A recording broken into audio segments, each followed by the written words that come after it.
All right, welcome. We're going to be talking today about scientific notation and basically why we use it and how to roll in and out of it from numbers in standard form.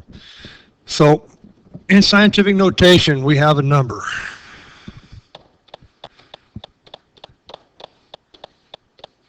And that's probably one of the most popular numbers that we have that's written in scientific notation. And if you've paid attention at all in your science classes as you grew up in elementary, junior high, high school, that's a very common one named Avogadro's number. Well, Avogadro's number is a number that's ginormous. It's huge. And if we had to write that thing out over and over and over time, every time that we saw it, we'd be writing a lot of numbers that were fairly unnecessary for what we generally have to have. So we make it smaller, or paraphrase it, if you will. Avogadro's number, and if you remember back in junior high, your science teacher might have taught you, oh, well, times 10 is just a decimal shift, and it is. It makes things bigger.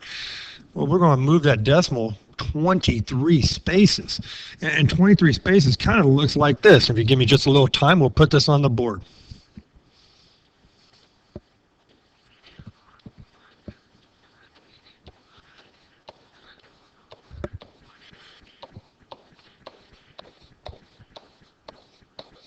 Well, there's Avogadro's number. As you can see, it takes a little bit of time to write. And now you can see why I would just as soon write it in scientific notation. Well, scientific notation, there's a couple things you have to understand. First, you only get one digit. Then we have to put a decimal, as you see up here. One digit. There's my decimal. Next, you'll see this times 10, and it will be raised to an exponent. So this guy, raised to an exponent. And that's how scientific notation looks.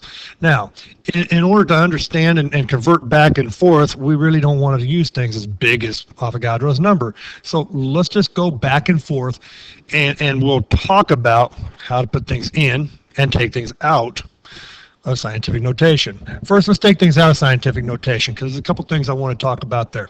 Let's say we have a number. Let's make it a lot smaller than Avogadro's number here. Times 10, yeah, let's go the fifth. All right. Well, like your junior high teacher said, it's times 10. It's a decimal shift. We're going 5 places. And if we're taking it times 10, our number's getting bigger. Therefore, that decimal has to move to the right in order to get 2 5/10 to increase any. So we're going to say that that number becomes, and we've already moved it 1, 2, 3, 4, 5. So we're going to say that that number is a quarter mil, which is fine. But why? And I want kids to truly understand what is going on and why. Well, this is a number.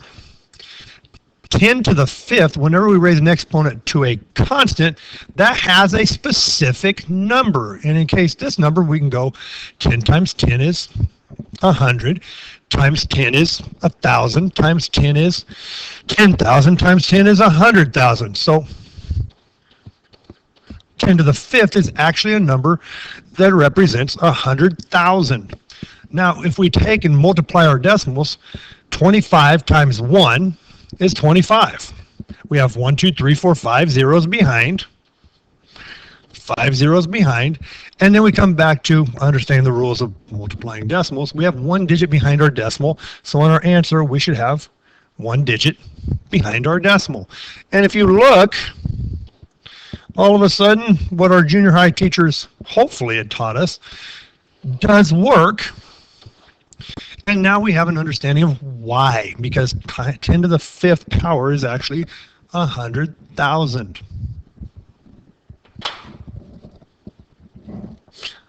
Let's do this one more time.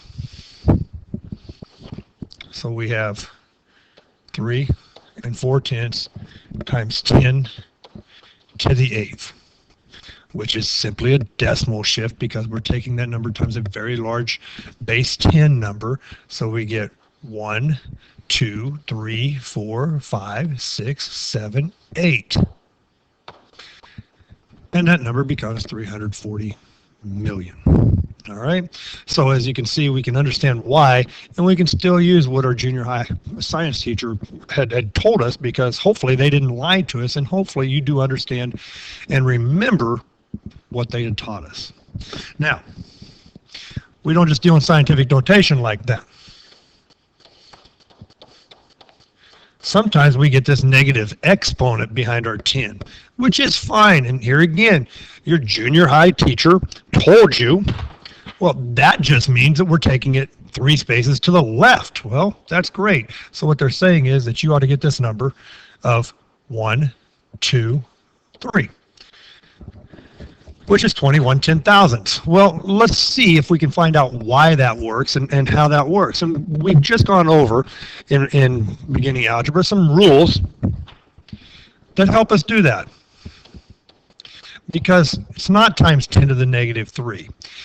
Negative exponents actually flip things across our fractional bar. So we can make this 1 over 10 and make it positive 3. Now, 10 to the third actually has a true value to it. 1 over, and 10 times 10 is 100, times 10 is 1,000. Now we're multiplying fractions, which tops times tops, bottoms times bottoms, gets us 2 1/10 over 1,000. And we don't like that, right? Because we have a decimal and a fraction. Therefore, I'm going to move and get rid of my fraction, 2, 3, to the left.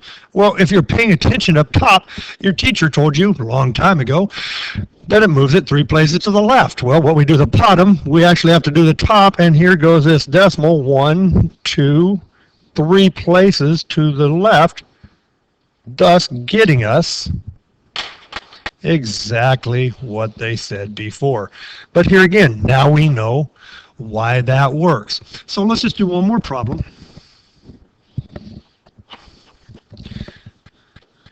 Just to reiterate the point. So our decimal places go 5 places to the left. So I have 142. I've already taken it 1, 2, 3, 4, 5. So 1, 2, 3, 4 decimal. And there we have it. Fairly simple. Now, let's go the other way. Let's take a real live number, a statement number written in standard form, if we will. Let's go 25 million. And let's write it in scientific notation. Well, for the most part, it's easy because I'm going to have one non-zero digit, and then I'm going to have my decimal. So 2 is my first digit. Here's my decimal. 5. All the zeros behind we don't need because we're taking care of them when we say times 10. And then we have to find out our number in standard form has a decimal behind the last 0. So back here. How many places did that guy move to get it to be 2 5/10? Well, here we go. 1, 2, 3, 4, 5, 6. And this guy's 7. So my number is going to be 7. And now we have to remember how we get from scientific notation back into standard form. That number 2.5 had to get bigger, which means it has to go back to the right. So we want to make sure when we're done with our answer here that those two guys are equal. So please check and make sure that that's the case. And of course, we don't have to put it in bigger numbers. We can use it in smaller numbers.